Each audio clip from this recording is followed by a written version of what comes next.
তোমরা এখানে দুজন মেয়েকে দেখতে পাচ্ছ, যাদের সামনে কিছু খাবার রাখা আছে, কিন্তু এদের মধ্যে একজন খুনি।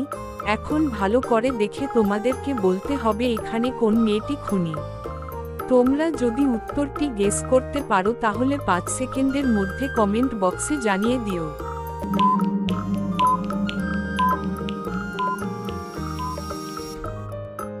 বন্ধুরা, আশা করি উত্তরটি কি হবে তোমরা বুঝে গেছো।